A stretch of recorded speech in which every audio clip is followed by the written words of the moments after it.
Hello friends, this is Shahzada and welcome to my channel S classes. तो दोस्तों, आज से हमारा इंडियन ज्योग्राफी पर बेस्ड एमसीक्यू सीरीज शुरू हो रहा है। ये वो सारे क्वेश्चंस हैं जो कि एग्ज़ाम में आए हुए मोस्ट रिपीटेड हैं और ये सारे क्वेश्चंस टॉपिक वाइज कराए जाएंगे। ये उन स्टूडेंट्स के लिए बहुत ही महत्वपूर्ण है जो भी स्टेट पब्लिक सर्विस कमीशन की तैयारी कर रहे हैं या फिर जो भी एसएससी सीजीएल या सीएचएसएल की तैयारी कर रहे हैं। तो वीडियो को देर न करते हुए आगे बढ़ते हैं। दोस्तों, आगे बढ़ने से पहले अगर आप मेरे चैनल पर नए हैं तो चैनल को सब्सक्राइब कर ले और बेल आइकन को ज़रूर प्रेस कर ले ताकि आने वाले वीडियो की नोटिफिकेशन आप तक पहुंचे। आप मुझे सोशल मीडिया पर भी कांटेक्ट कर सकते हैं। तो बढ़ते हैं अपने पहले क्वेश्चन की तरफ।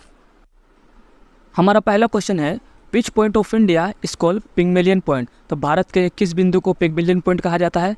देखिए, हम जानते हैं कि हमारा हिंदुस्तान में 4 एक्सट्रीम पॉइंट्स है। इसमें नॉर्थ में जो कि जम्मू एंड कश्मीर में है उसे इंदिरा कोल कहते हैं, साउथ में जो कि तमिलनाडु में है उसे कन्याकुमारी कहते हैं, वेस्ट में जो कि गुजरात में है उसे हम गौहार मोटा कहते हैं, और जो ईस्ट में है अरुणाचल प्रदेश में उसे हम किबीतू कहते हैं। लेकिन ये सारे मेन लैंड के एक्सट्रीम पॉइंट्स हैं। लेकिन अगर अंडमान और निकोबार को भी ले लिया जाए तो जो साउदर्न निकोबार है या फिर ग्रेट निकोबार है, यहाँ पर सबसे इंडियन टेरिटरी का सबसे एक्सट्रीम पॉइंट है साउदर्न एक्सट्रीम पॉइंट, उसे कहते हैं पिग्मेलियन पॉइंट। तो इस क्वेश्चन का आंसर क्या हो जाएगा? साउदर्न। अगर हम अदर ऑप्शंस की बात करें तो जो हमारा हिंदुस्तान है वो रफली क्वाड्रिलेटरल है, और अगर कश्मीर टू कन्याकुमारी एक स्ट्रेट लाइन खींची जाए तो उसका डिस्टेंस होगा 3214 किलोमीटर। मतलब कि नॉर्थ टू साउथ हमारा डिस्टेंस है 3214 किलोमीटर। ईस्ट टू वेस्ट जो कि रन ऑफ कच्छ से अरुणाचल प्रदेश वो है 2933। और अगर हम एरिया की बात करें, हमारा हिंदुस्तान का एरिया जो है वो 32,87,263 किलोमीटर है, और ये हिंदुस्तान हमारा दुनिया का 7वां सबसे बड़ा मुल्क है। और टोटल सरफेस एरिया में अगर वर्ल्ड में देखें तो ये 2.4% में आता है। देखते हैं आगे। देखिए, ये हमारा एक्सट्रीम पॉइंट्स है जो कि नॉर्थ में जम्मू एंड कश्मीर में इंदिरा कोल है, साउथ में कन्याकुमारी, वेस्ट में रन ऑफ कच्छ का गौहार मोटा, और अरुणाचल प्रदेश का ईस्ट में किबीतू है। तो ये चारों एक्सट्रीम पॉइंट्स है, आप इसे नोट डाउन कर लीजिए। चलिए देखते हैं अपने अगले क्वेश्चन को। तो हमारा क्वेश्चन है, which part of India China boundary is called the McMahon line. तो इंडिया चाइना बॉर्डर के किस पार्ट को मैकमोहन लाइन के नाम से जानते हैं? ऑप्शन है नॉर्थ, वेस्टर्न, साउदर्न या ईस्टर्न। देखिए, यूँ तो हिंदुस्तान के 5 स्टेट्स चाइना के साथ बॉर्डर शेयर करता है, लेकिन सिर्फ अरुणाचल प्रदेश का ही ऐसा बॉर्डर है जिसको हम मैकमोहन लाइन कहते हैं, क्योंकि ये जो जम्मू एंड कश्मीर का बॉर्डर है उसको चाइना कहता है कि ये अक्साई चाइना है, तो ये हमारे अंडर में आता है। और हिमाचल प्रदेश और उत्तराखंड का बॉर्डर सबसे लिस्ट कंट्रोवर्शियल है या फिर लिस्ट डिस्प्यूटेड है, और सिक्किम हिमालयन रेंज की वजह से अलग होता है। तो इसका हमारा आंसर क्या हो जाएगा? ईस्टर्न रीजन या फिर ईस्टर्न। अदर्स पॉइंट को देखिए तो इंडिया पाकिस्तान के बॉर्डर को रेड क्लिफ लाइन कहते हैं, इंडिया अफगानिस्तान के लाइन को डोरन लाइन कहते हैं, इंडिया चाइना के लाइन को मैकमोहन लाइन कहते हैं। अच्छा, गुजरात का कुछ एरिया है कच्छ का जो कि पाकिस्तान क्लेम करता है कि वो मेरा है, लेकिन इसको इंडिया एक्सेप्ट नहीं करता है, तो उस लाइन को क्या कहते हैं? 24 पैरेलल। इंडिया और म्यांमार की बात करें तो ये कालांदर रिवर के थ्रू अलग होता है। हिडनबर्ग लाइन की बात करें तो ये फर्स्ट वर्ल्ड वॉर में जर्मनी और पोलैंड के बीच में बना, और ओडरनेस लाइन के बारे में बात करें तो ये ईस्ट जर्मनी और पोलैंड के बीच में है। तो ये सारे पॉइंट्स बहुत ही इंपॉर्टेंट है, इसे आप नोट डाउन कर लीजिए। चलिए देखते हैं अपने अगले क्वेश्चन को। तो हमारा अगला क्वेश्चन है, when was the boundary with Pakistan and Bangladesh finalised. तो भारत के साथ पाकिस्तान और बांग्लादेश का बॉर्डर कब फाइनलाइज्ड किया गया? देखिए, पार्टीशन के बाद 17 अगस्त 1947 को एक कमीशन बनाई गई, बॉर्डर कमीशन, जिसके चेयरमैन थे सर किरिल रेडक्लिफ। इन्होंने कहा कि नॉर्थ वेस्ट फ्रंटियर प्रोविंस मतलब कि पाकिस्तान का एरिया और जो बंगाल का एरिया उसमें मुस्लिम मेजॉरिटी ज़्यादा है, तो इसी बेस पे हम इसे अलग करते हैं क्योंकि ताकि वो किसी भी तरह का दंगा या फसाद ना हो। तो इसीलिए इस क्वेश्चन का आंसर क्या हो जाएगा? 1947। अगर अदर पॉइंट की बात करें इंडो पाकिस्तान बॉर्डर की, तो अभी हम लोग देख कर आ रहे हैं कि 1947 में इस बॉर्डर का नाम पड़ा बाय सर किरिल रेडक्लिफ। अच्छा, गुजरात का एक एरिया है जो कि सर क्रीक के नाम से जाना जाता है। वो क्यों? क्योंकि उस रीजन को पाकिस्तान क्लेम करता है कि वो मेरा है, लेकिन इंडिया उस क्लेम को नहीं मानता है। ये जो रीजन है वो कच्छ का है। इंडिया और बांग्लादेश बॉर्डर की बात करें तो इंडिया अपना सबसे बड़ा इंटरनेशनल बाउंड्री बांग्लादेश के साथ शेयर करता है जो कि 4096 किलोमीटर का है। ये बाउंड्री बॉर्डर कमीशन के थ्रू डिटरमाइन किया गया था, जिसके चेयरमैन थे सर रेडक्लिफ, और मुस्लिम मेजॉरिटी के बेस पे इन्होंने हिंदुस्तान को दो हिस्सों में बांट दिया था, जिसमें नॉर्थ वेस्ट फ्रंटियर प्रोविंस में पाकिस्तान और ईस्ट में बांग्लादेश। इंडिया बांग्लादेश का जो बॉर्डर है उसका मेजर पार्ट गंगा और ब्रह्मपुत्र के डेल्टा को भी क्रिस क्रॉस करता है। और इस कंट्री के बॉर्डर को उतनी सिक्योरिटी नहीं दी जाती है, क्योंकि इसमें ज़्यादातर बॉर्डर्स छोटे हिल्स हैं और माउंटेन्स है, और अक्सर लोग बॉर्डर के थ्रू एक कंट्री से दूसरे कंट्री बिना किसी पासपोर्ट के, बिना किसी परेशानी के आना जाना करते हैं। अगर इंटरेस्टिंग फैक्ट की बात करें तो 3 बीघा कॉरिडोर जो कि एक स्ट्रिप है। स्ट्रिप क्या होता है कि जैसे देखे होंगे आप लोग कि 2 नदियों के बीच से एक नहर या एक नदी बह रही है, तो उसको स्ट्रिप कहते हैं। तो ये बंगाल का एक हिस्सा है। 1947 में जब इंडिया पाकिस्तान का बॉर्डर का नाम रेड क्लिफ पड़ रहा था, और जब बांग्लादेश अलग हुआ था तो इस एरिए को भी रेड क्लिफ माना गया था। तो ये भी एक इम्पोर्टेंट पॉइंट निकल के आता है। चलिए देखते हैं अपने अगले क्वेश्चन को। हमारा क्वेश्चन है, which is the country that has given its name to an ocean.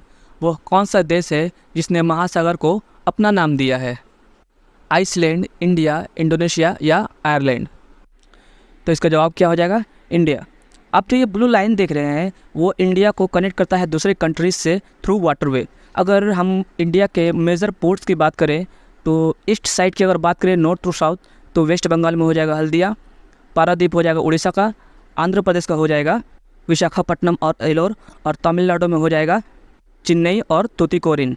यही अगर वेस्ट साइड की बात करें तो गुजरात में हो जाएगा कांडला, महाराष्ट्र मुंबई, गोवा में पनाजी, कर्नाटक में मैंगलोर, और केरला में क्या हो जाएगा? कोचिन एंड अलप्पुझा।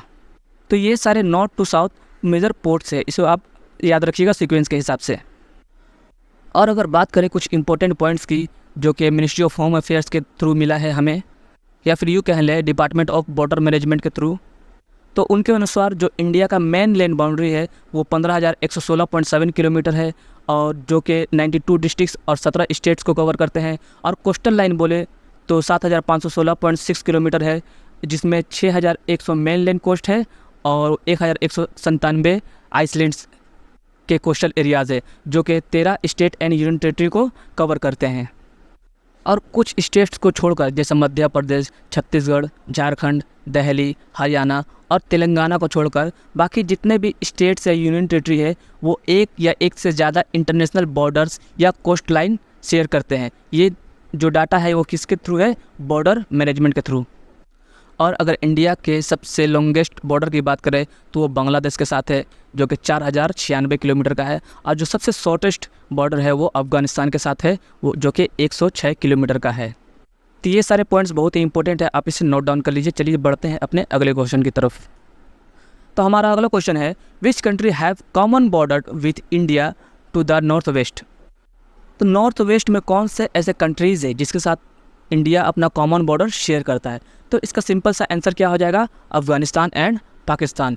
और नॉर्थ वेस्ट की बात करें तो नेपाल, चाइना एंड भूटान, और ईस्ट की बात करें तो बांग्लादेश एंड म्यांमार। तो ये सारे इंटरनेशनल बाउंड्रीज़ है जो कि इंडिया शेयर करता है। और अगर अदर्स पॉइंट की बात करें तो साउथ अंडमान और लिटिल अंडमान के बीच डानकुन पास आता है, लिटिल अंडमान और कार निकोबार के बीच 10 डिग्री चैनल आता है, और नॉर्थ अंडमान और म्यांमार के बीच जो चैनल है वो कोको चैनल है। हमारा अगला क्वेश्चन है, which is the nearest Indian neighbour country across the sea. Afghanistan, Bangladesh, China या श्रीलंका? तो इसका सिंपल सा आंसर हो जाएगा श्रीलंका। इस क्वेश्चन में इंपॉर्टेंट पॉइंट ये हो जाता है कि कौन सा ऐसा सिटी है जो कि तमिलनाडु का जो कि श्रीलंका के सबसे करीब है, तो वो है रामेश्वरम, और कौन सा डिस्ट्रिक्ट सबसे करीब है तो वो है रामनाथपुरम। अगर अदर्स पॉइंट की बात करें, इंडिया और श्रीलंका एक नैरो और शैलो सी से जुड़ा हुआ है जिसको हम पाक स्टेट कहते हैं, और रामेश्वरम के धनुष कोड़ी जगह से जो कि तमिलनाडु का कोस्टल एरिया है उससे सिर्फ 32 किलोमीटर दूर है वो श्रीलंका से। और ये श्रीलंका के किस हिस्से से जुड़ते हैं? तलाई मनार जो कि एक जापान पेनिसुला है श्रीलंका का, और ये सभी छोटे छोटे आइसलैंड मिलकर एक एडम्स ब्रिज बनाते हैं। और अगर बात करें इंडिया नेपाल बॉर्डर की, तो इंडिया के 5 स्टेट्स जिससे उत्तराखंड, यूपी, बिहार, वेस्ट बंगाल और सिक्किम नेपाल के बॉर्डर को टच करते हैं।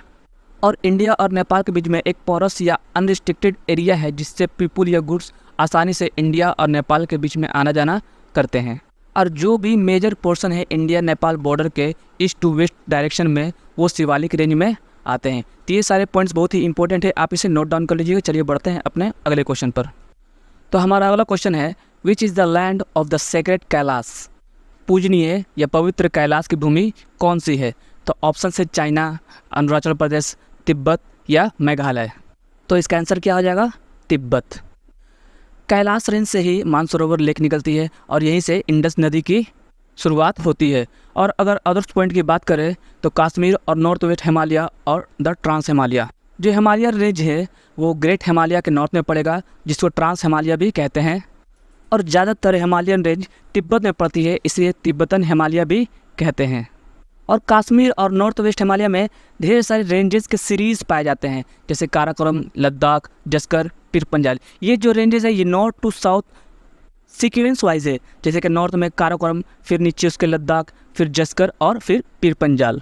हिमालयन रेंज के नॉर्थ वेस्ट में बहुत सारे बड़े बड़े ग्लेशियर भी पाए जाते हैं, जैसे बल्तारो, सियाचिन। अच्छा, सियाचिन दुनिया का सबसे बड़ा ग्लेशियर है अगर नॉर्थ पोल और साउथ पोल को छोड़ दिया जाए तो, और सियाचिन ही दुनिया का सबसे हाईएस्ट बैटलफील्ड है।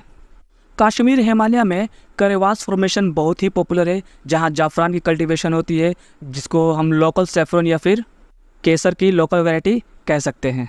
तो चलिए बढ़ते हैं अपने अगले क्वेश्चन की तरफ। तो हमारा अगला क्वेश्चन है, what is the only large level strip of land in the Himalayas? तो सबसे पहले हम लोग स्ट्रिप को समझेंगे। स्ट्रिप क्या है? स्ट्रिप दो वैली या दो वादियों के बीच में से अगर कोई नहर बहेगी तो उसे हम स्ट्रिप कहेंगे। हम लोग पिछले क्वेश्चन में देख कर आ रहे हैं कि वेस्ट बंगाल के 3 मेगा कॉरिडोर को एक बार 1947 में इंडिया और बांग्लादेश का बॉर्डर माना गया था, जिसे हम रेड क्लिफ के नाम से जानते हैं। तो ये है स्ट्रिप। इसका आंसर क्या हो जाएगा? कश्मीर वैली। कश्मीर वैली की बात करें तो ये Indian union territory Jammu and Kashmir में पाया जाता है और ये सराउंडेड है, घिरा हुआ है हिमालयाज और पीर पंजाल माउंटेन से। और इसको माना जाता है इसकी नेचुरल ब्यूटी की वजह से, इसलिए इसे पैराडाइज ऑन अर्थ भी कहते हैं।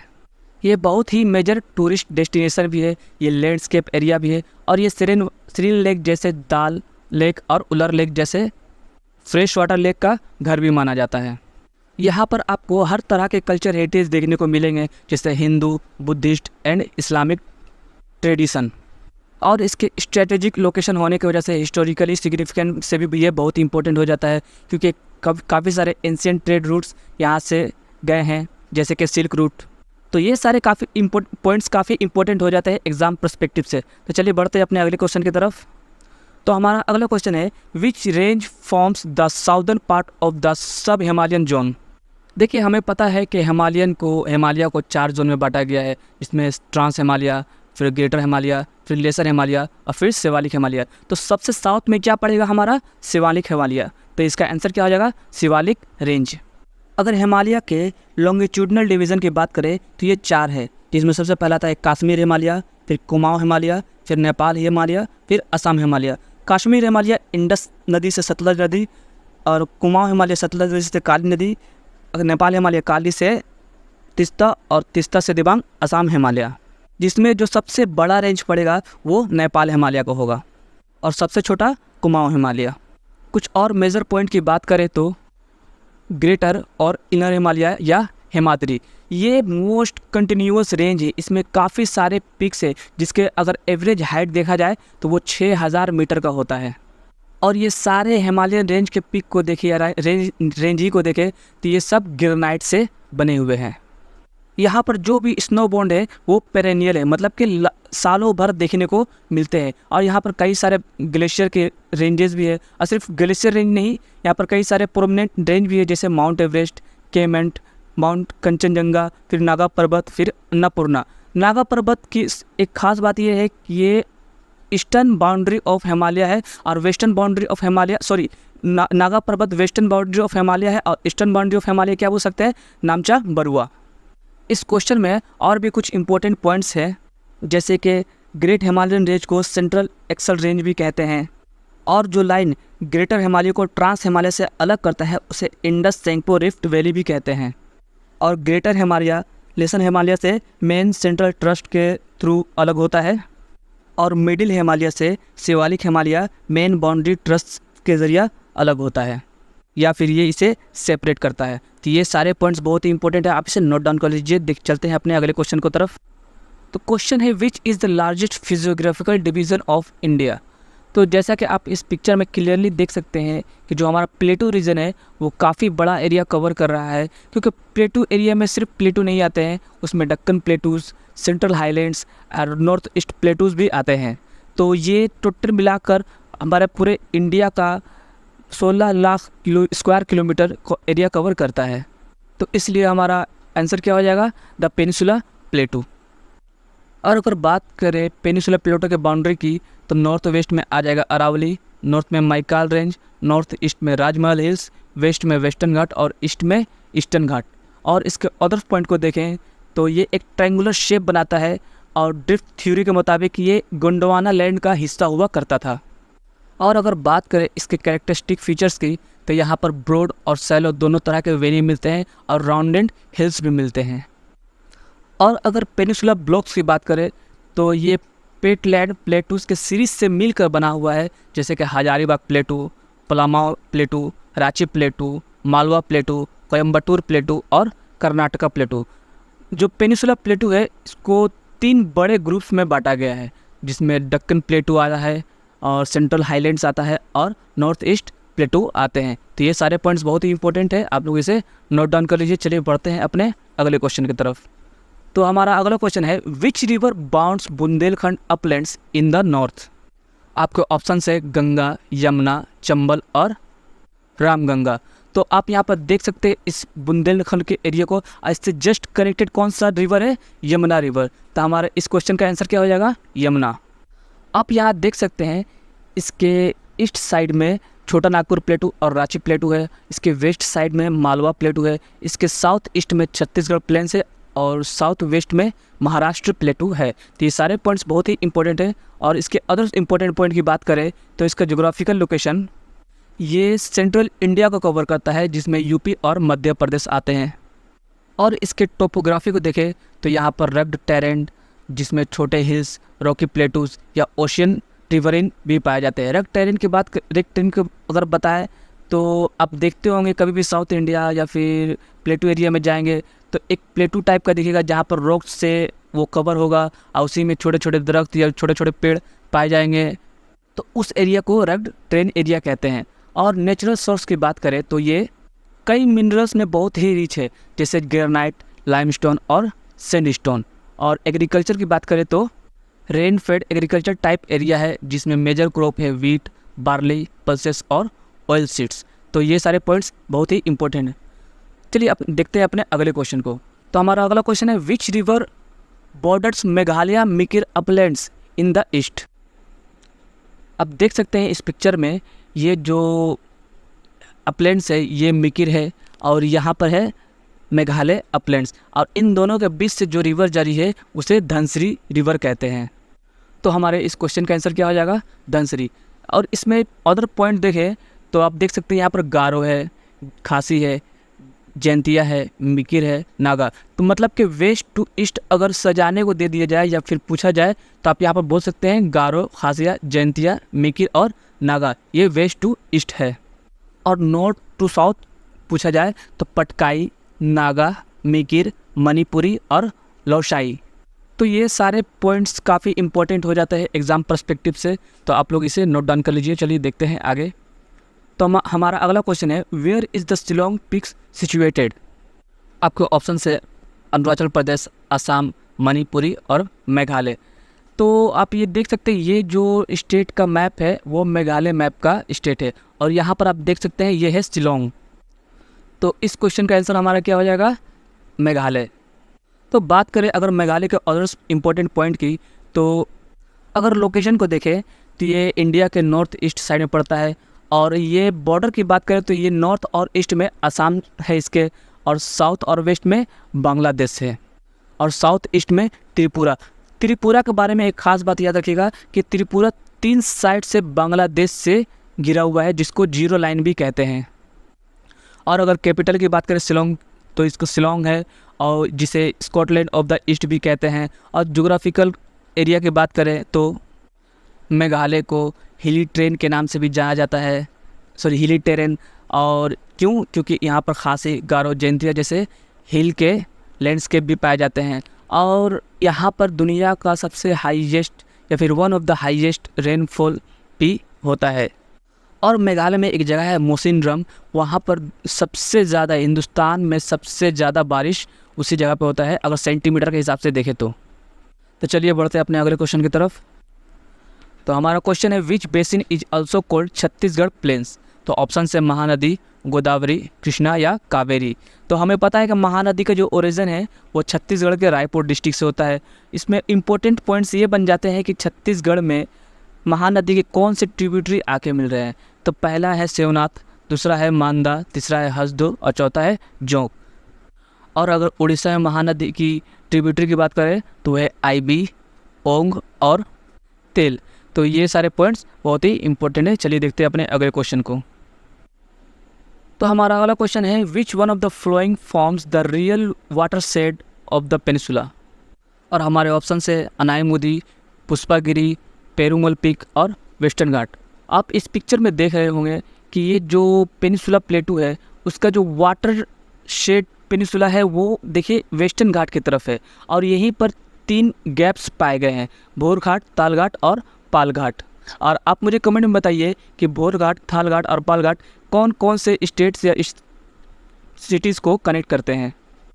तो बात करें इसके अदर इम्पोर्टेंट पॉइंट की तो वेस्टर्न घाट को डिफरेंट लोकल नेम से जाना जाता है। जैसे महाराष्ट्र में सह्याद्री, कर्नाटका और तमिलनाडु में नीलगिरी और केरला में अन्नामलाई और कार्डामोम हिल्स। और वेस्टर्न घाट के हाईएस्ट पीक की बात करें तो ये अन्नामलाई हिल्स है जो कि अनाईमुदी पर है। और नीलगिरी के हाईएस्ट पॉइंट की बात करें या हाईएस्ट पीक की बात करें तो वह है दोदा बेटा जो कि 2637 मीटर का है। और इसमें 3 गैप्स है या 3 घाट है जिसको थाल घाट, बोर घाट और पाल घाट कहते हैं। तो ये सारे पॉइंट्स आप बहुत ही इंपॉर्टेंट है, आप इसे नोट डाउन कर लीजिए। कुछ देखते हैं अपने अगले क्वेश्चन को। तो विच is the highest point in the Nilgiri hills. तो अभी हमने पढ़ के आया है कि नीलगिरी हिल्स का हाईएस्ट पॉइंट क्या है, दोदा बेटा। तो चलिए आप लोग के लिए एक क्वेश्चन है कि ये आप लोग हम मुझे ये बताइए कि दोदा बेटा किस स्टेट में पाया जाएगा। तो बढ़ते हैं अपने अगले क्वेश्चन की तरफ। The eastern Ghat forms the eastern boundary of which region. आपके ऑप्शन है भांदर प्लेटू, छोटा नागपुर प्लेटू, दक्कन प्लेटू और खास प्लेटू। तो आप लोग जैसे इस पिक्चर में देख रहे होंगे कि वेस्टर्न घाट और ईस्टर्न घाट के बीच में है दक्कन प्लेटू। तो यही ईस्टर्न घाट और वेस्टर्न घाट दक्कन प्लेटू के ईस्ट और वेस्ट बाउंड्री है। तो इस क्वेश्चन का सिंपल आंसर क्या हो जाएगा, दक्कन प्लेटू। चलिए देखते हैं अपने अगले क्वेश्चन को। तो अगले क्वेश्चन को देखने से पहले ये कुछ खास पॉइंट्स है जिसे आप लोग नोट कर लीजिए या देख लीजिए। तो जो ईस्टर्न घाट है वो नॉर्थ में महानदी वैली से साउथ में नीलगिरी वैली तक फैला हुआ है। और ये ईस्टर्न घाट डिसकंटिन्यूअस है, मतलब कि यहाँ से बहुत सारे ड्रेनेज सिस्टम बहते हैं जैसे महानदी, गोदावरी, कृष्णा, कावेरी। और ये सभी जाके कहाँ गिरते हैं, तो ये है द बे ऑफ बंगाल। अच्छा, ये इसी डिसकंटिन्यूटी की वजह से ही जो भी हमारा मानसून आता है वो वेस्टर्न घाट से ना होते हुए ईस्टर्न घाट से पहले इंटर करता है और वेस्टर्न घाट के वाटर साइड में होते हुए वो नॉर्थ की तरफ जाता है और अरावली हिल्स से होते हुए वो पाकिस्तान के साइड निकल जाता है। और ईस्टर्न घाट की हाईएस्ट पीक का नाम बोले तो ये है महेंद्रगिरी जो कि 1501 मीटर ऊंचा है। तो क्वेश्चन है which one of the flowing passes through the middle of the country. तो ऑप्शन से equator, Tropic of Capricorn, Tropic of Cancer या प्राइम मेरिडियन। देखिए हम सभी को पता है कि जो हमारे देश से के बीचों बीच गुजरता है वो ट्रॉपिक ऑफ कैंसर कहलाता है। ये 8 स्टेट्स से होकर गुजरता है। अगर ईस्ट टू वेस्ट का है तो मिज़ोरम, त्रिपुरा, वेस्ट बंगाल, झारखंड, छत्तीसगढ़, मध्य प्रदेश, राजस्थान और गुजरात। और ये 23.5 डिग्री नॉर्थ लेटीट्यूड पे सिचुएटेड है। और अदर पॉइंट को देखें तो ये ट्रॉपिक ऑफ कैंसर हमारे कंट्री को 2 हाफ में बांटता है, जिसके नॉर्थ को हम लोग सब ट्रॉपिकल और साउथ को ट्रॉपिकल एरिया कहते हैं। और अगर बात करें 22.5 डिग्री नॉर्थ लेटीट्यूड की तो वहाँ से हमारा इंडियन पेनिसुला स्टार्ट होता है उसके साउथ में। और 22 डिग्री नॉर्थ लेटीट्यूड से इंडियन ओशियन की डिस्टेंस जो है वो 800 किलोमीटर हो जाता है। और अगर इंडिया के टाइम डिफरेंस की बात करें तो अरुणाचल प्रदेश से गुजरात का जो टाइम डिफरेंस है वो 2 घंटा हो जाता है। मतलब कि अगर सूरज अरुणाचल प्रदेश में 12 बजे निकला है, सॉरी 12 बजे नहीं, अगर 5 बजे निकला है तो वही मुंबई में अगर देखा जाए या फिर गुजरात में देखा जाए तो वो 7 बजे निकलेगा।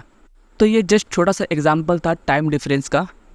और जो ये अर्थ रोटेशन करता है अपने एक्सिस पर 360 डिग्री, तो इस रोटेशन की वजह से 1 डिग्री में 4 मिनट का डिफरेंस पैदा होता है। तो अगर हम काउंट करें 1 degree longitude equal to 4 minutes, तो जो हमारा ग्रीनविच से जो हमारा इंडियन स्टैंडर्ड टाइम 82.5 डिग्री है, तो अगर उससे 4 से इंटू करें तो 330 मिनट निकलता है, मतलब कि 5.5 घंटा। इसलिए हम लोग का जो GMT टाइम है या ग्रीनविच मेरिडियन टाइम है वो 5.5 घंटा आगे चलता है। और हमारा इंडिया का जो स्टैंडर्ड मेरिडियन है वो जो 22.5 डिग्री पर है वो मिर्ज़ापुर से पास होता है, जो कि यूपी में है। तो ये सारे पॉइंट्स बहुत ही इंपॉर्टेंट है। तो अगर बात करें हमारे अपने अगले क्वेश्चन की, तो विच is the coldest place in India, तो ऑप्शन है द्रास, हेमकुंड, कुफरी और लचन। तो आप जैसे कि इस पिक्चर में देख सकते हैं, Dras is the second coldest inhabited place in the world. ये वर्ल्ड में सेकेंड प्लेस पे है, पर अगर इंडिया की बात करें तो ये फर्स्ट प्लेस पे आता है। तो कोल्डेस्ट प्लेस इन इंडिया क्या हो जाएगा? द्रास। चलिए पढ़ते हैं आगे। तो हमारा अगला क्वेश्चन है, which Indian state is connected to the Sri Lanka by the Pak strait. तो ये इसका आंसर बहुत ही इजी हो जाएगा, क्या हम लोग का? तमिलनाडु। अभी हम लोग ऊपर के क्वेश्चन में करके आए थे कि तमिलनाडु के कौन सा जो सिटी है वो श्रीलंका के सबसे करीब है, तो वो है रामेश्वरम। और रामेश्वरम का भी कौन सा हिस्सा सबसे करीब है, तो वो है धनुषकोडी। तो इस क्वेश्चन का आंसर क्या हो जाएगा? तमिलनाडु। तो अगर इंडिया श्रीलंका बॉर्डर की बात करें तो ये पाक स्टेट से सेपरेट होता है इंडिया से, और धनुषकोडी तमिलनाडु कोस्ट पर एक ऐसा जगह है जो कि श्रीलंका से सिर्फ 32 किलोमीटर दूर है। और भी श्रीलंका के किस हिस्से से? जापान पेनिसुला के तलाई मनार जगह से। और ये जो 2 पॉइंट है वो बहुत सारे आइसलैंड से घिरा हुआ है, जिसको हम एडम्स ब्रिज भी कहते हैं। तो ये कुछ इंपॉर्टेंट पॉइंट्स है आइसलैंड के, जैसे कि नॉर्थ अंडमान में नारकोडामन आइसलैंड है, मिडिल अंडमान में ब्रेन आइलैंड है, और साउथ अंडमान और लिटिल अंडमान के बीच में डनकन पास है, लिटिल अंडमान और निकोबार के बीच में 10 डिग्री चैनल है, लक्षद्वीप और मिनिकॉय के बीच में 9 डिग्री चैनल है, और मिनिकॉय और मालदीव के बीच 8 डिग्री चैनल है। तो दोस्तों आज के वीडियो में इतना ही। अगर वीडियो अच्छी लगी हो तो प्लीज़ इस वीडियो को लाइक करें, कमेंट करें, शेयर करें और सब्सक्राइब करके बेल आइकन को ज़रूर प्रेस करें। और आने वाले वीडियो के लिए हमें सपोर्ट करें बाय सब्सक्राइबिंग एंड शेयरिंग। और आप मुझे सोशल मीडिया पर भी कॉन्टैक्ट कर सकते हैं। तो चलिए आज के वीडियो में इतना ही, मिलते हैं अपने अगले वीडियो में, तब तक के लिए जय हिंद।